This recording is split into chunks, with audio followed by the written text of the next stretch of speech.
lado, os que clamam ser a primeira barra brava do país. A gente aqui no sul é muito mais próximo do Uruguai, da Argentina, e foi uma explosão. Eles mudaram o estilo de torcer no país. Assim. E do lado vermelho a cantoria nunca para. A partir da Guarda Popular, o Beira-Rio se tornou um inferno. Eu tô no meio de um vespeiro, em uma das mais perigosas rivalidades do mundo. O clima lembra muito, assim, Palestina e Israel. É bem ameno. Não é que eu odeio, eu quero é matar eles, né, meu? Esse momento de chegada é o momento mais tenso do trajeto. A polícia tá agitada do lado de fora. Eu vim entender porque os dois maiores clubes do Rio Grande do Sul pautam não só os estádios, mas a sociedade gaúcha. Porque isso é uma piada que é preconceituosa. Tudo é preconceito, tudo é politicamente correto, incorreto. E é um termo racista. E ponto. E assim deve ser tratado. Ah, o Grêmio gay ou alguma coisa assim, eu sempre troco pra palavra verme. Disso eu tenho nojo, de quem é gay eu não tenho. Eu sei que no país inteiro existem rivalidades, mas a loucura que se tem aqui no Rio Grande do Sul para que o rival perca, ela é maior do que em qualquer outro lugar do país.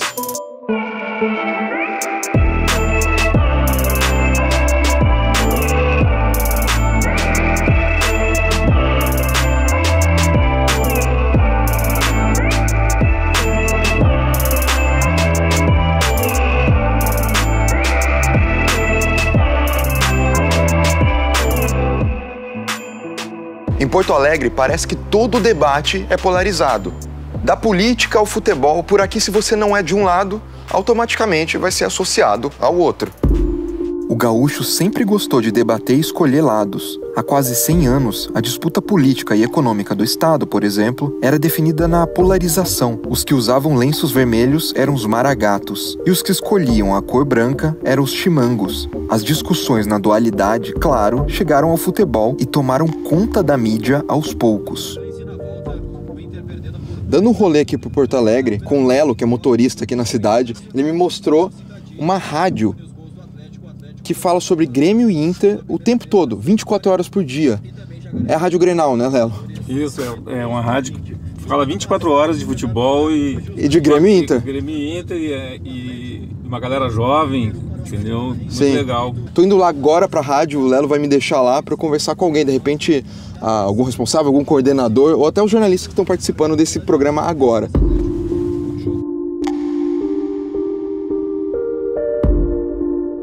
Flores, atualizando o Internacional na Rádio Grenal. Pensa, pode dar qualquer missão da face da terra pra você, mas pedir pra você criar uma rádio 24 horas só falando de Grêmio Internacional, praticamente sem intervalos, porque a rádio era nova, então assim, 24 horas mesmo. Você divide 12 horas pra Inter e 12 horas pra Grêmio na rádio? Não, é tudo junto, tá? Mas assim, o público é o nosso balizador, é o nosso cronômetro. Eles começam, estão falando demais de Inter, aí a gente fala um pouco mais de Grêmio. E às vezes até cronometram quando a gente, por exemplo, faz uma chamada ou... enfim, mostra gols, tá? Eles cronometram. Então, a chamada do Grêmio teve 1h30, a outra teve 1h35. Juro, né? Acho que o gaúcho trocou polarizar por grenalizar. Tudo que é muito oposto um do outro virou, acho que quase sinônimo de polarizar e te diria que substituiu, assim, não se usa mais polarizar no Rio Grande do Sul, é grenalizar. A Coca-Cola, né, é um caso histórico que mudou, tirou o vermelho, o Banrisul no Inter, ele não é azul, o Banco do Estado do Rio Grande do Sul é azul em todos os lugares, menos no Beira-Rio. A gente não pode usar azul e vermelho. Vocês, jornalistas? Eu, jornalista, nós, né, da imprensa. Nenhum acessório? Nada. Teve um torcedor que começou a gritar em minha direção, eu não entendi direito o que estava acontecendo. E aí começou a me xingar e eu comecei a filmar ele. Depois de toda a situação ali, veio a segurança do Inter, separou toda a confusão, eu fui atingida, fiquei com hematoma, tudo foi bem traumático. Foi atingida pelo... ele tentou me dar um soco no rosto.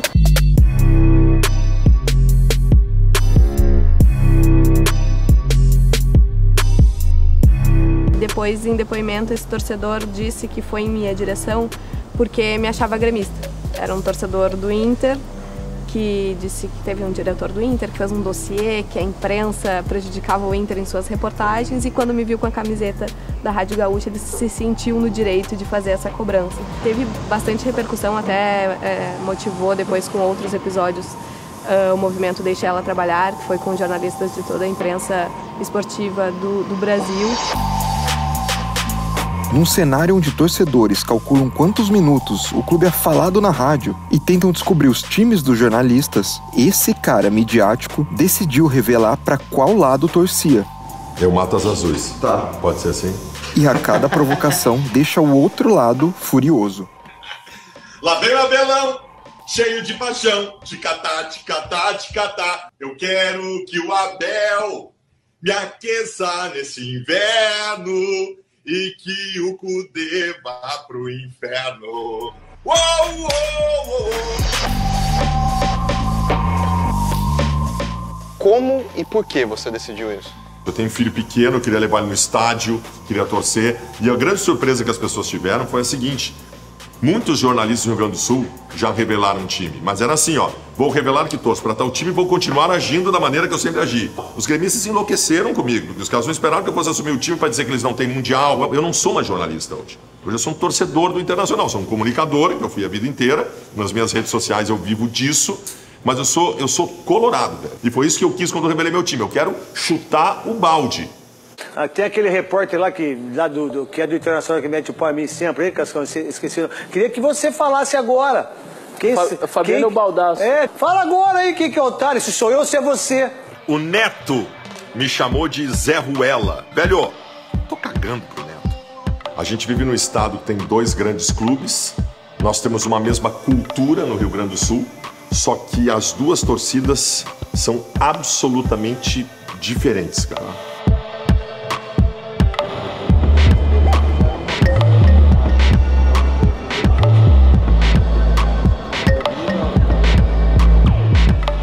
Cara, o Inter é um clube que de 2006 pra cá começou a ter grandes títulos, né? Porque tudo bem, teve os 3 brasileirões lá na década de 70. E aí? A galera não te conhece aqui, né? A galera aqui eu sempre fico aqui, tá ligado? Tipo, desde que eu comecei a fazer os vídeos é sempre aqui. Não, a gente tá falando que o Inter nasceu em 2006. O Inter nasceu em 2006. É isso que eu tava falando. No Olímpico tinha isso, só que na Arena é mais forte ainda essa cultura do pré-jogo, sabe? Porque muita galera às vezes vem aqui só pra curtir o pré-jogo e ver o jogo pra aqui mesmo, Sim. Às vezes nem entra dentro do estádio, tá ligado? E uma coisa que eu acho louca é que assim, lá em São Paulo, por exemplo, você liga pra reservar uma mesa no bar. Aqui você reserva uma churrasqueira. Por exemplo, ali no Bar da Isa, ela tem um bar que ela vende a ceva ali e do lado tem uma churrasqueira grande, assim. E daí reserva para 2 ou 3 grupos de pessoas, daí fica 3 assadores ali, cada assador fazendo para um grupo, daí, sei lá, umas 30 pessoas ali, 10 para cada assador. E também ela tem latão. Latão é um tonel que tu corta ele no meio, tu bota ele numa armação de ferro e ele vira uma churrasqueira. Daí bota os espetos, faz o fogo, daí bota aqui na praça, por aqui. E assim a gente faz, meu. Isso não reservou, mas o teu amigo reservou, o primo do tio, do pai, e tu come o churrasco junto. Não tem ruim. Nesse entorno da Arena do Grêmio, dá pra sacar que a vizinhança é formada por uma galera com menos poder aquisitivo do que os moradores da região do antigo Estádio Olímpico. E essa mudança geográfica para mais perto do povo acabou fazendo o lado vermelho reafirmar sua conexão histórica com as camadas mais populares da capital. Para entender essas origens, eu fui ouvir membros importantes da Guarda Popular. Os fundadores do Internacional tentaram ir para o nosso rival no começo e eles foram barrados porque eles eram estrangeiros, porque eles não eram daqui, eles eram colonos e eles eram pobres. Então era um clube elitista e eles tiveram que fundar um clube para eles. Então era Internacional, por quê? Porque é um clube aberto para todo mundo. Negros, brancos, pobres, ricos, de fora do Brasil ou não, refugiados e etc. Por isso que hoje é clube do povo, né? Sempre foi clube do povo. O que era a Coreia? Era onde pagava o ingresso mais barato. R$1, às vezes eles abriam no intervalo do jogo para o pessoal entrar. Então muita gente que era morador de rua, muita gente que não tinha condição de ir no estádio, eles iam naquele local, onde só conseguia ficar com o pescoço para fora, muitas vezes nem conseguia ficar com o pescoço para olhar o jogo. As torcidas do Inter, cada uma foi importante num contexto histórico do clube. Então a camisa 12 no começo do Beira-Rio, a Nação Independente teve seu valor muito grande e a Guarda Popular chegou em 2004 para mudar o clube. A partir da Guarda Popular, o Beira-Rio se tornou um inferno.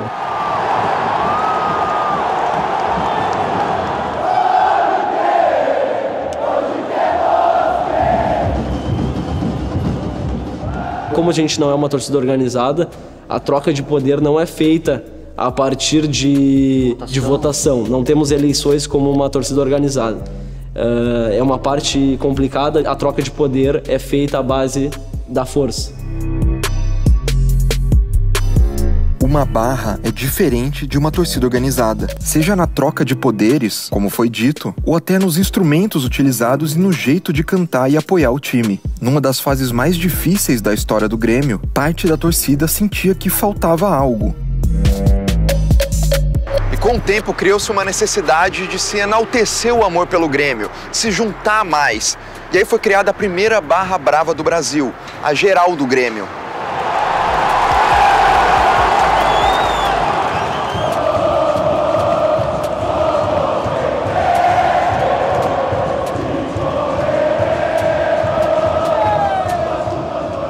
Aqui no sul a gente tem muitas raízes gaúchos, né? Os gaúchos ali do Uruguai, da Argentina, porque para nós é natural essa coisa da barra brava, cantar os 90 minutos e tudo mais. Então eu acho que a Geral no Brasil foi a primeira barra, como é o slogan, né? E eles mudaram o estilo de torcer no país, assim.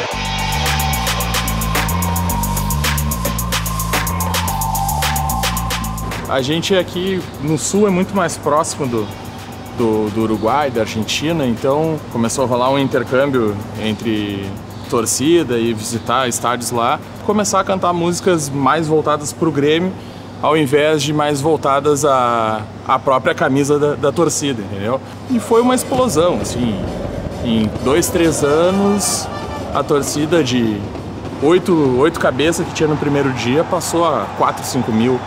É mais ou menos pela identidade aqui do Pampa, né? Do sul do país. Não por nada, todos os paulistas vão aqui. O gaúcho é fora. Mas... O que a Geral representa pro Grêmio? É o coração do Grêmio. O coração do Grêmio. Eu vou te falar assim, ó, desde o tempo do Olímpico, ela que fez esse time ressurgir, descendo do nada, mais ainda. Em 2005, quando o Grêmio caiu para a Série B, inclusive que vestiu essa camisa aqui, a torcida, partindo do princípio da Geral, fez uma mobilização que o Grêmio só é, talvez, o que é hoje por causa da mobilização que teve em 2005. O Grêmio, como instituição, não tinha dinheiro para marketing. Então era aqui, ó, eu e tu, se associa. Daí tu falava pro teu tio, tu falava pro teu primo, né? Então talvez o Grêmio bateu aí 90 e poucos, 93, 94 mil sócios. E foi a Geral que começou esse movimento de associação.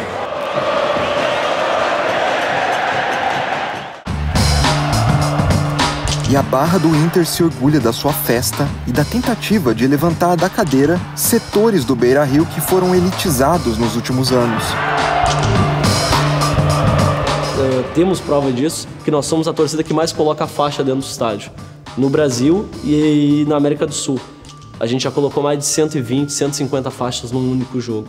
Isso ninguém faz, porque dá muito trabalho e porque não tem espaço para fazer isso num único setor. Hoje o público que frequenta os jogos do Inter, na qual que eu trabalho, né, é um público muito mais elitizado. Cresceu muito a renda de quem vai para os jogos. E aí se criou uma espécie de troca de farpas entre aquele torcedor que gosta de assistir o jogo sem torcer, sem cantar, que é o torcedor de alta renda, e aquele povo, né, povo que gosta de ir no estádio para gritar, para cantar e para torcer. E na final da Copa do Brasil a gente viu isso, que a estimativa da Brigada Militar foi que mais de 20 mil pessoas estiveram no entorno do Beira-Rio, enquanto havia 50 mil dentro do Beira-Rio. E muitos acharam, por exemplo, que no Beira-Rio houve um pouco mais de silêncio por isso, já que o povão ficou por lá de fora. Nós acabamos com a vaia da social, que tinha muito que o torcedor do Inter era coxinha. O que era coxinha? Era aquele torcedor que sentava na cadeira e pegava e quando o time não ganhava, vaiava o seu time. As grandes arenas no futebol brasileiro meio que padronizaram o público que vai até o estádio, né? Os estádios de Grêmio e Inter na década de 90 e anos 2000 foram palco de momentos tensos e memoráveis e que acabaram ajudando a redefinir o ódio entre as duas partes. O que acontece em Porto Alegre de diferente, assim? Tem um clima Tem, o clima lembra muito, assim, Palestina e Israel. É bem ameno. Eu não sei nem como explicar, não é que eu odeio, eu quero é matar eles, né, meu? Eu não dá. Eu tô na pista aí, meu, se tiver que matar eles, eu mato, meu. O que eu nunca vou esquecer é quando a gente tocou fogo lá no chiqueiro. Eu lembro disso, eu lembro de ver isso na TV. O que foi o episódio dos banheiros do Beira-Rio? É uma piada, né? É uma piada. Eles acham que o banheiro... Vou incendiar o banheiro. A torcida do Grêmio tinha costume de quebrar os banheiros do estádio Beira-Rio, né? E a direção do Inter decidiu então o seguinte: não vamos mais abrir os banheiros do Beira-Rio pra torcida do Grêmio. Simplesmente não teve mais banheiro. Não, aí o que a torcida do Grêmio teve que usar? Banheiro químico. Nós ia na divisória lá pra invadir, né? Pra pegar eles, que eles sabiam que aqueles não se criavam. E aí o que aconteceu? Eles foram lá e pegaram os banheiros químicos. E tocaram na Coreia ali e incendiaram. E ali eles se acharam, né?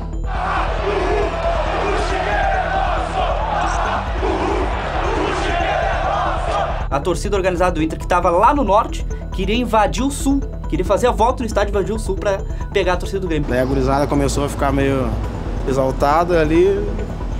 Tocamos o primeiro, daí foi o segundo, foi o terceiro. Era que nem... Cada banheiro que a gente tocava lá era que nem gol. Que nem um gol. Que nem um gol.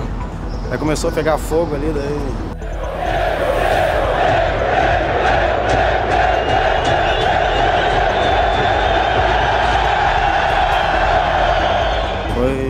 Demais, então ali inesquecível. Mas até foi bom eles botar fogo, porque nós ganhamos a Libertadores e o Mundial naquele ano, tá bom? Pode ganhar aquele gauchão ali e não tem problema, pode ganhar. Não ganharam mais nada. Parece impossível hoje pensar num incêndio maluco dentro de um dos estádios modernos e elitizados de Porto Alegre. Muita coisa mudou e as pautas cada vez mais começam a se tornar sociais e gerar debate entre torcidas menores dos dois clubes. Eu visitei alguns desses grupos para sacar essa disputa por territórios conceituais.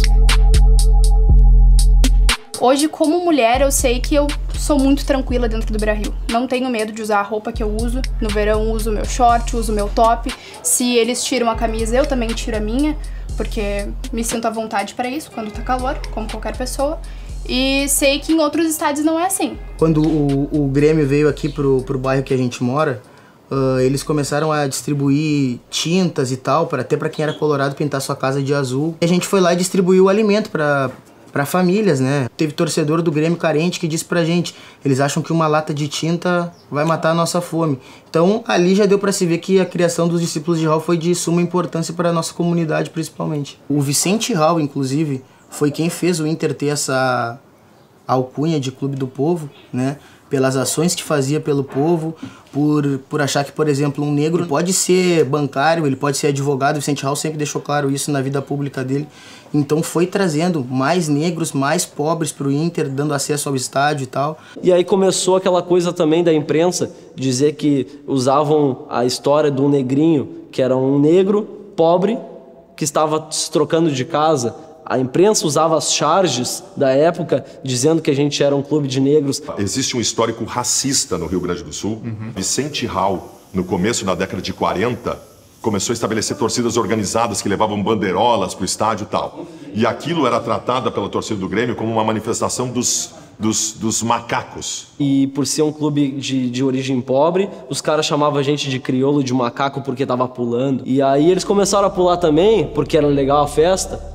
Então eles estão imitando o crioulo, então tá dizendo que nós somos macaco, mas vocês fazem igual. Ele fez uma faixa que ficou muito conhecido, que foi aquela frase, imitando o crioulo, hein? Ou seja, zombavam de nós, falavam de nós e depois fizeram a mesma coisa que nós.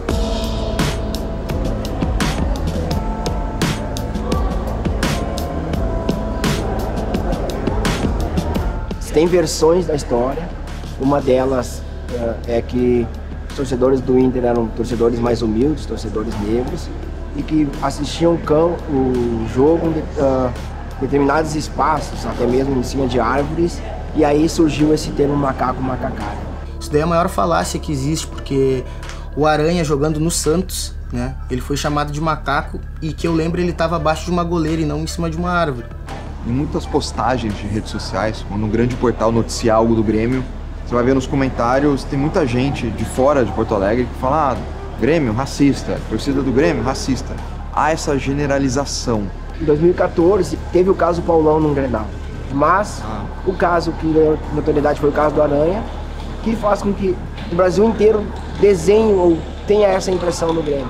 Seguinte, em 2013 o Grêmio foi punido por racismo por causa de uma guria que gritou pro goleiro do Santos na época, o Aranha. Não teve mais gente gritando lá? Teve mais gente xingando ele, mas a palavra que eles acharam ali, que pegou na câmera e tudo mais, foi de uma guria. Essa guria foi escrachada, não se sabe mais onde a mina mora, ela teve que se mudar, botaram a vida fogo. Dela acabou, botaram fogo na casa dela. Quando o auditor do TJD leu a sua acusação, isso tudo que eu estou dizendo estava lá. Era a menina que apareceu na tela chamando o Aranha de macaco, era um grupo que foi na beira imitar macaco pro Aranha, era o canto de chora macaco imundo histórico que nunca foi tirado. Então o Grêmio foi punido por uma conjunção de injúria racial. Quais são as músicas que vocês mais gostam de cantar em relação ao rival, assim? As principais músicas, a gente, ao longo desse último ano, a gente teve que rever muita coisa, porque por causa da palavra que a gente identificava eles, entende? Que é o lance de macaco e macacada.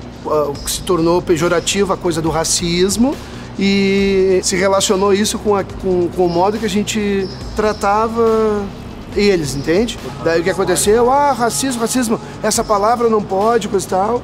E as principais músicas que sempre puxaram, que todo torcedor sabe na ponta da língua, a gente teve que parar por uma situação peculiar, assim, sabe? A nossa bandeira tem uma estrela homenageando um atleta negro, entendeu? Tricampeão do Brasil, então não existe isso. Óbvio que ela passou do ponto, eu concordo que ela passou do ponto.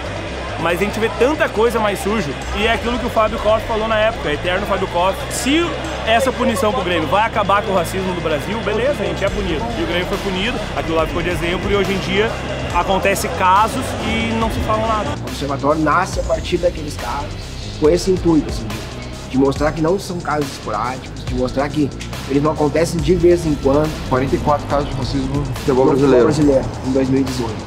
Então a gente pode afirmar que teve um caso por rodada, praticamente.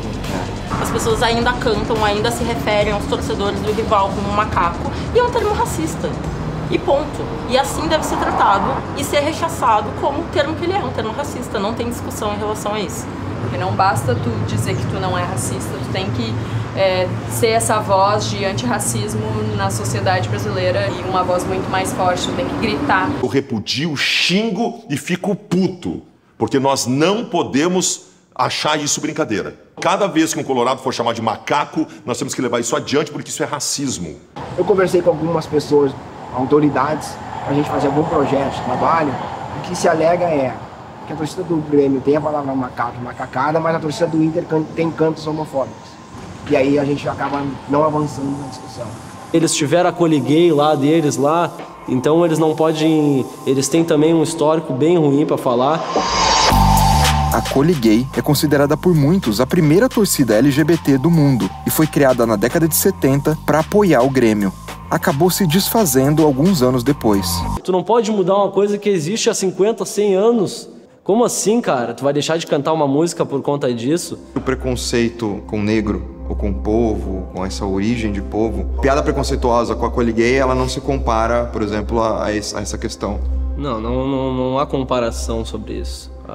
Mas a gente não faz, a gente não pega isso agora tão mais como a gente pegava antes. Homofobia é uma questão generalizada e agora vai ser punida, já existem novas determinações, porque se criou uma ideia no futebol brasileiro que o estádio de futebol pode tudo. Que lá é o lugar que o cara que se controla a semana inteira pode chegar lá e xingar todo mundo e fazer o que quiser. Graças a Deus isso está mudando. Se eu não acho correto eles serem racistas, com cânticos racistas, eu não acho certo a gente ser homofóbico. Já cantou contra a Coliguei? Já cantei, já chamei a geral de Coliguei, já cantei a plenos pulmões, mas só que eu não faço mais, porque eu acho que a gente vai evoluindo e isso daí não é correto, entendeu? Hoje eu entendo e as músicas da torcida que vão citar alguma coisa, o Grêmio gay ou alguma coisa assim, eu sempre troco pra palavra verme, entendeu? Porque verme é verme, disso eu tenho nojo, de quem é gay eu não tenho.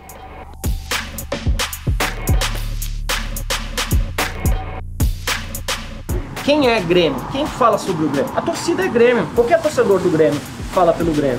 Eu acho que quando um levanta a voz contra o racismo e contra o preconceito, ele fala pelo clube. E eu acho que quando a torcida ter essa consciência de que a gente pode levantar a voz contra esses preconceitos, falando sim pelo clube, porque nós vestimos a camiseta do clube, nós vamos estar contribuindo não só com o clube, mas com a sociedade também. Eu acho que a nossa parte como torcedor, de ser contra a maré, ela é tão quanto no estádio, quanto em ação social, quanto nas ruas, que é levando a imagem do Inter para as pessoas. Principalmente porque muitas das ações são direcionadas a crianças, né? Então tem aquela ideia assim de já deixar claro para elas desde cedo que é o Inter quem faz isso. Todo mundo super simpatiza com o que o Bahia está fazendo, por exemplo, né? Essa abertura para essas pautas que estão sendo dadas, assim, todo mundo sonha que o seu clube possa fazer isso um dia. Quando o Grêmio é o primeiro clube, junto com o Bahia, a fazer uma campanha contra o racismo na camiseta em dia de jogo, eu acho que é um avanço do clube.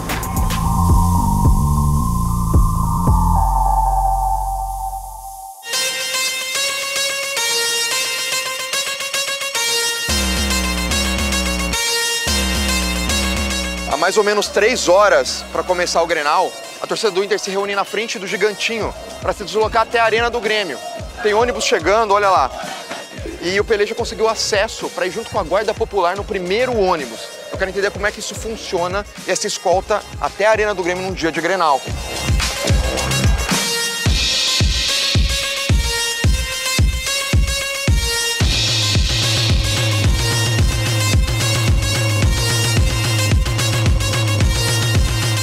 O trajeto do Beira-Rio até a Arena do Grêmio dá mais ou menos 13 quilômetros. E durante todo esse trajeto, a Brigada Militar meio que fecha a cidade. Então a gente vai vendo na nossa frente e atrás vazio. É como se tivesse o presidente da República passando. Talvez nem assim a cidade fique tão vazia em um trajeto tão livre que os ônibus da torcida do Inter passaram.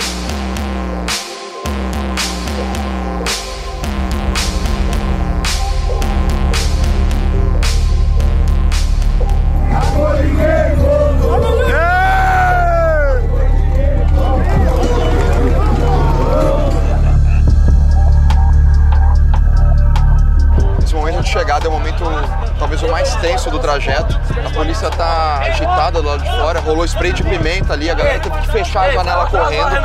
E tá um momento de tensão para ver o que vai acontecer aqui fora na descida da galera.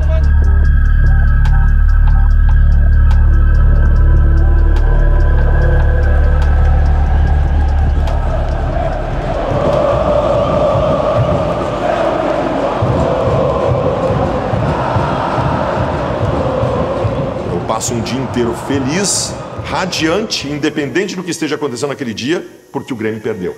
O Grêmio perder me dá prazer desde que eu nasci. Aqui não tem rivalidade, que aqui só tem o Grêmio, não tem rival. Tem outro clube aí em Porto Alegre, aí o São José. Eu vou morrer e eu vou ter a certeza que a gente não vai ser passado por eles em vitórias e grenais. A gente vai continuar sendo o pai deles. Além da rivalidade em campo, a gente tem toda essa rivalidade histórica. Quem nasce aqui pode não gostar de futebol, pode não acompanhar, não ir no estádio, mas ou é gremista ou é colorado. Rivalidade é quando a vida do outro está entrelaçada, ligada e importa na tua vida. Fazer parte da vida do outro parece mesmo ser a regra número 1 de Grêmio Internacional. A sociedade pauta o discurso e ele imediatamente influencia os estádios. Sempre foi assim e sempre será. O que muda são as gerações, os palcos e, claro, a intensidade de uma das maiores rivalidades do mundo.